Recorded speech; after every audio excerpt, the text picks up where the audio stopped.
Maths में class 4 और 5 वाले बच्चे ध्यान से सुने।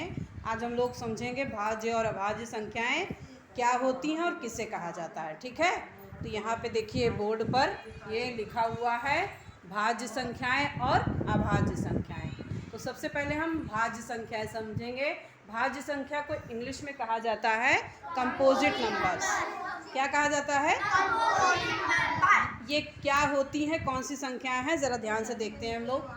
देखिए, ऐसी संख्याएं जो एक और स्वयं के अलावा अन्य संख्याओं से भी पूरी तरह विभाजित हो जाएं, उन्हें भाज्य संख्याएं कहा जाता है। ऐसी संख्याएं भाज्य संख्याएं कहलाती हैं जो एक से और किससे, स्वयं के अलावा अन्य संख्याओं से भी विभाजित हो जाएं। ठीक है, जैसे कुछ संख्याएं यहाँ पे हमने उदाहरण के रूप में लिखी हुई हैं।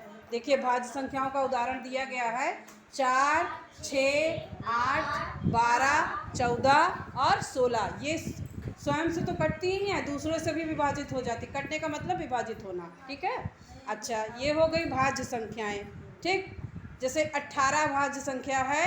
ये 2 के पहाड़े में भी 18 आएगा, 2 9 18, 9 के पहाड़े में भी 18 आएगा और 18 खुद से भी कट जाएगी। ठीक है, अभी अभाज्य संख्या देखिए आप।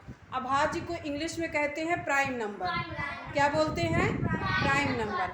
ऐसी संख्याएं जो केवल एक से और स्वयं से ही विभाजित हों, वो अभाज्य संख्याएं कहलाती हैं। जो स्वयं से ही कटे और एक से कटे और किसी से ना कटे, वो क्या कहलाती हैं? अभाज्य संख्याएं। देखो, यहाँ दिया गया है अभाज्य संख्या का उदाहरण 2, 3, 5, 7, 11, 13, 17, 19, 23। ठीक है, ये किसी पहाड़े में नहीं आता। 17 किसी पहाड़े में आएगा? आएगा कि नहीं आएगा? नहीं आएगा।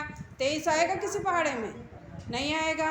तो ये स्वयं से ही कटेंगी, किसी और से नहीं कटेंगी। एक से कि तो स्वयं से। तो ये कौन सी संख्या कहलाती हैं? अभाज्य। अभाज्य को इंग्लिश में क्या कहते हैं? Prime number.